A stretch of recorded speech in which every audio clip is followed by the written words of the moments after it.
Well, Broadway fans, we are in the thick of Tony Award season, and I am sitting here with someone who just scared up his second Tony Award nomination for playing everyone's favorite demon. I'm Sam Eckmann from Gold Derby, and this is Alex Brightman of Beetlejuice. Alex, Hello, congrats. everybody. Congrats on this nomination. Incredibly well deserved. Thank you very much. This musical's been in the works for a few years. Can you just walk us through how you first stepped into this role? This musical has been in the works for almost 10 years. I've been a part of it for a few of them. But yeah, the question was, how did I get here? Yeah. Well, it started in 1987. And it was the quickest audition of my life. I feel like that's always the case. It's like you prepare so hard for other auditions, and it's always the ones where you're like, I don't even remember what happened. And it was exactly like that. The night before, I got asked if my interest, if you're interested in coming in to play Beetlejuice. And it's an insane premise for a phone call anyway. Thankfully, I know what they meant. And we said, yeah, because, who would say no to that? And it's especially flattering to know that they are considering you for something that is the title character of something that is iconic. The second time around, because this is the School of Rock thing. I guess that went successful enough for them to trust me with another musical, which I'm thrilled about. I came in, it was I can only imagine it was 10 minutes long. I read some sides. I was funny naturally, from what I'm told. And then I sang a little bit, not really having the voice all down yet or, anything, just sort of digging into my sort of improv bag of tricks. Left the room that night, found out that I was going to be doing the workshop. And from that moment on, they've just continued to say yes, which has been, for an actor especially, it's very thrilling because especially these days, it's not always the case. You help out, and then they say, thanks and scram. Well, the show, this movie that it's based on is iconic, as you said. And Michael Keaton obviously has this huge, larger-than-life performance. How did you set out to sort of make your version different, or how did you make it your own? With guile and sort of this breakneck pace of trying to not think about his performance as sort of, I didn't look at his performance as sort of like a cookie cutter to fit this cookie into. I looked at it to see, I'm probably the first person to watch Beetlejuice for the nuances. But I loved what he did, and I love everything he does. And so there's no way to try and do that, because if you want that, you watch the movie. So I come from a very, again, I said, like an improv background. So it was a lot of playing around, reading the script, ingesting the script first, and then sitting in a room, this room I'm sitting in right now, and talking like to myself and coming up with voices and trying things on. Walking around my room. I'm sure that the people across the way thought there was something absolutely terrifyingly wrong with me for weeks at a time, until I found something that felt like my own thing, felt like it was very Beetlejuice, very Tim Burton friendly. But also, the Tim Burtonness of it plays into the movie, but also I watched a lot of the cartoon. Because I think the cartoon is a sort of unsung hero of that Beetlejuice world we play a lot in the musical. So I looked at the guy that voiced that, and tried to create my own sort of third sign of the cross with this voice, which did not come easily, but it is now thankfully very maintainable. And so that's a little slice of how I came to it. Yeah, I wanted to talk about the voice, because when I watched it, I was like, how is he doing that and not killing himself? How can he still sing? Because you're using this gravelly, demonic voice. How did you come across that in a safe way? It's the question I get asked in so many different ways. It's the question I get asked the most, and it's the question I'm most happy to answer, because it would be my first question. It sounds dangerous. It sounds like what I'm doing is horrible for my voice. I can assure you that I've had at least 3 medical professionals tell me that it's perfectly fine what I'm doing. And what I'm doing is something called ventricular fold phonation. I'll say it again. It's called ventricular fold phonation, which is a very fancy words for essentially saying I'm not using my vocal cords entirely to vibrate and to make sound. the sound I'm making right now is my vocal cords being put to use. But if I were to switch over to the voice, and I'm going to do it, I'm using muscles that are up here. Your vocal cords are down here. I'm using muscles up here to squeeze, almost like if you're being choked and your voice changes when you get choked like that. I'm doing that, but without the assistance of somebody choking me, so it can sound like this. And it's seamless, and it's just as easy as breathing. And I'll say this, don't try it at home, because if you do and you start to feel like it tickles or it feels raw, you're hurting yourself. So don't do that. Let me do it. Let me do it for you guys. It was maintained over the course of a year with a vocal coach, a vocal pathologist, and an ear, nose, and throat doctor, just to make sure that I could do it for a long period of time. Because otherwise, this would have been the last show of my career. I would never have spoken again. But I'm very thankful I learned it. I'm the next step in this whole process is to try and teach people, because I have understudies. Absolutely. I don't want to kill them. Yeah. Well, and thank you for that free Beetlejuice performance. No. You said you have a big improv background. I know there's like the energy inside the theater is so intense because the fans are really intense in the show. And there's lots of elements where you kind of talk to the audience. Is there parts baked in there where you can improv a bit, or is it all heavily scripted? It's heavily scripted, more than anyone would think, because of how wonderfully they've written for everybody. Most notably me, because I have to interact with the audience and be a conduit and break the fourth wall in a way that doesn't feel hokey. And I think we do that. I think we do. I don't know. People seem to think we do. So that's nice. But there's room for it. It's not baked in. There's certainly room for it, though, which I think is maybe the best part of it, is that, like, in School of Rock, for example, I was able to sort of make up that song, within reason, make up the song however I wanted to make it up that evening, as long as it sort of felt, a version of that song. With Beetlejuice, I could improvise sort of, if I felt like it, whenever I wanted. But to me, the script is so good, and the script is so well written and in my own tongue, that I don't feel the need to do it very often. Oftentimes, the only time I will do it is if something off the beaten path happens in the audience. There was a woman last night in the show where I said something about the musical Brigadoon in the show, and a woman in the front row went, "Woo!" like that. And I said, "Woo, I hear you, girl," like that. And it's fine. It makes it very live, and it makes it very, I think, a lot more interesting, because you're paying a ticket price to see something live. What's more live than somebody not sticking to the script? Yeah. Can I tell you one more quick anecdote? That's on Mother's Day. We did a performance on Mother's Day, and it's a very strange subject matter for Mother's Day, because it literally is about a girl's mom who just died. And we make a lot of jokes around the subject of death, around specifically this death. And a lot of the jokes about the dead moms were not ringing so well on Mother's Day. So we were very conscious of that. And at the end of the show, it's not really a spoiler because the show's been open now for a long time, I say, "Check it out, Lydia. Now we both got dead moms." And it got zero. And before it got huge rave laughs, it gets a big laugh in the show. It got nothing. So I just turned to the audience as Beetlejuice and I said, "Happy Mother's Day, everybody, by the way." And it got, it was like crazy, because finally these people just wanted us to acknowledge the fact that what we're doing is weird and inappropriate. So to give them that release was like so wonderful, that we can improvise in moments like that. Well, one thing that certainly I think is not improvised is the massive amounts of technical elements in the show. Yes. Down to costume changes and makeup effects and stagecraft. There's puppetry that you have to interact with. How do you keep all of that straight while trying to give this organic performance? I keep it straight because I am a practiced performer. I don't believe in when someone says, "Oh, what you do is so effortless." I don't take that as a compliment. What I am doing is not at all effortless. It may seem effortless. That's the compliment.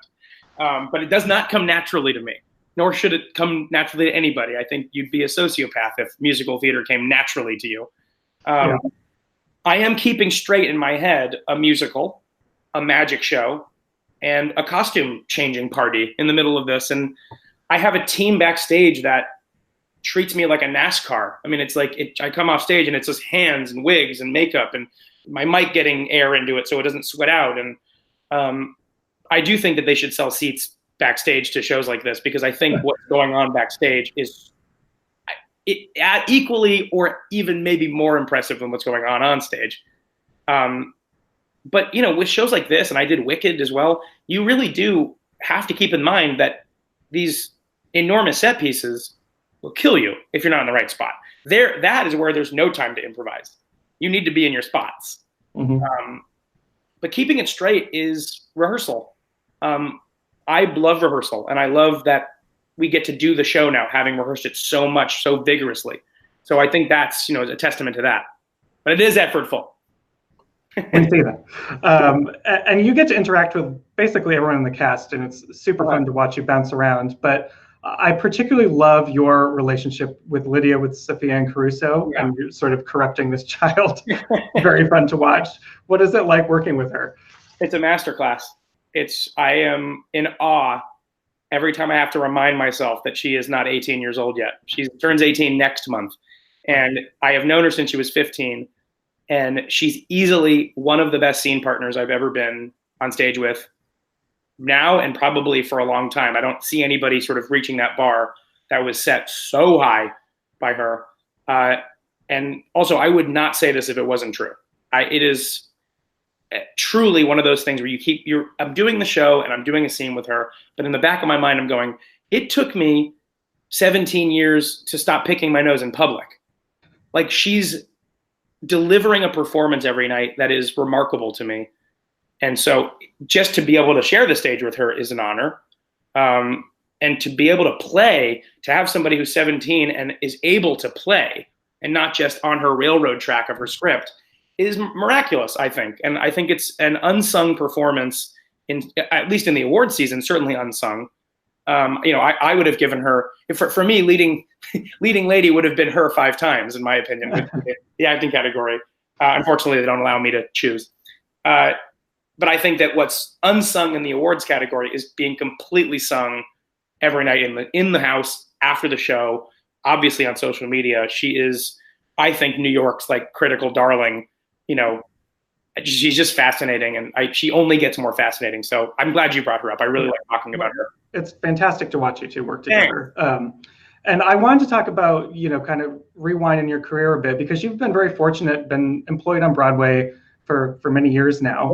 Yeah. But your first show was Glory Days, where you're an understudy, which was a show, it's like, you know, the worst luck of show business because it closed after opening night.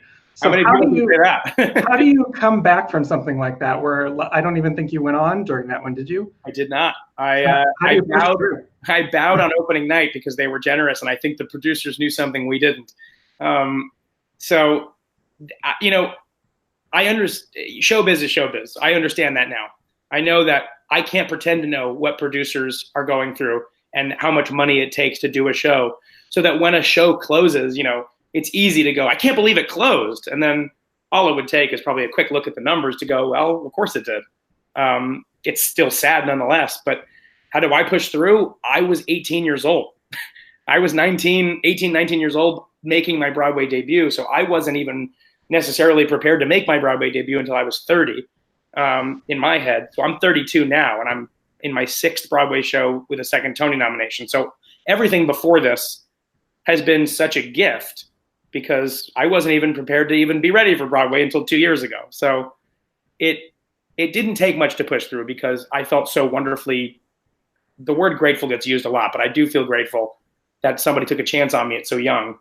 Also, I was stupid. I was like, you know, I guess that's how it works. But I will tell you this, it is a blessing. I wish everybody could have a show like Glory Days, because every show that I've done after that made it past opening night was a win. If I make it to the 2nd performance, I say this to this day, every time we do a 2nd performance, I go, ran longer than Glory Days. That's a win. It's a great story now. Any day on Broadway is a good day. So even if it was one day, it was a great day. And I love that show from the bottom of my heart. Well, and then if we fast forward a bit to something a little bit more successful, you were in School of Rock. That was your first Tony nomination. And in that one, instead of Michael Keaton, you're following in the steps of Jack Black. I am. So did you take any kind of lessons from that to apply to Beetlejuice? The lessons I learned from School of Rock were not on stage. I learned a lot on stage about how to, stamina and all that kind of stuff. And I think that a lot of people learn those things. The unique lesson I learned in School of Rock was how to lead a company. On stage, off stage, the whole thing. Companies need leaders, and the leaders aren't typically the directors because they have to leave at some point. So, you have to be this figure that people can look up to because it does trickle down. If you're a jerk, people will be jerks as well.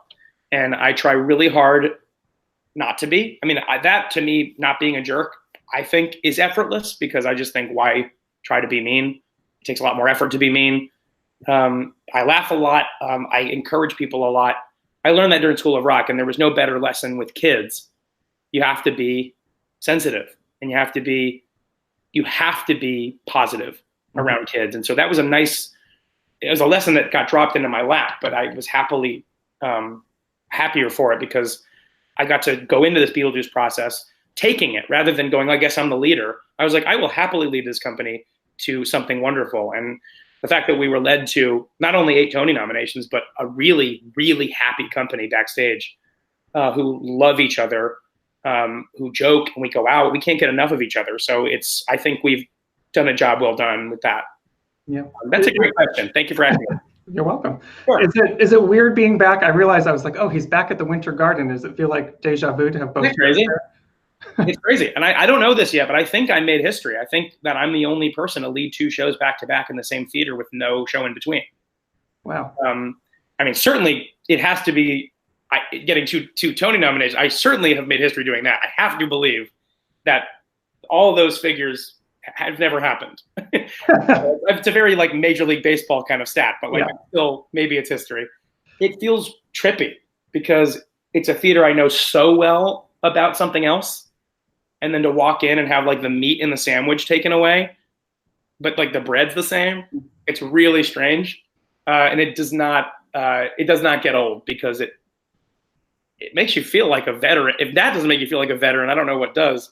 To go back into a theater to do another show, it's crazy. There are moments in my dressing room, I'm in the same dressing room with the same dresser, where I sit there and I'm like, did I ever leave? It really is strange, and it's surreal. Yeah. But fun. I mean, it's really fun to be back. I would do every show there if I could. And you said that stat is an incredible stat, whatever we were wording it. But what does it feel like for you, your 2 leading roles back to back, to get recognized for both of them? What does it mean to you to be recognized in that way? I think it is, you work really hard not for awards. That's I hope, that's the hope I have for every actor that asks me how do you get to Broadway? How do you get nominated? It's just, you don't work towards that. I don't think. I think you get better work done if you work towards the thing, and everything else is wonderful. But what it is it's nice validation from your peers, from people that enjoy theater, that consider you to be doing the thing at a high level and a thing that they want to talk about. And that to me is better than any trophy. The nomination is wonderful and the award would be incredible, but better than any sort of thing I can hold is the thing that where something I was doing on my fireplace when I was 8 years old, I'm now not only doing at a high level, but getting accolades for. I mean, that's what it means to me. It's all these wonderful cherries on top of a sundae that I would have eaten anyway.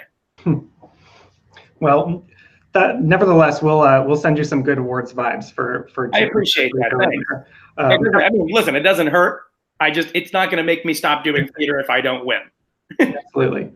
Well, everyone who's watching at home, please hit that subscribe button to stay in touch with Gold Derby through all of our Tony Awards season updates. And Alex, thanks so much for joining me. My pleasure. And everyone watch Sam. He's a great interviewer. Oh, well, thank you. That's a great compliment. One of my favorite ones I've ever done. Seriously, thank you for the thoughtful questions. Thank you so much. My pleasure.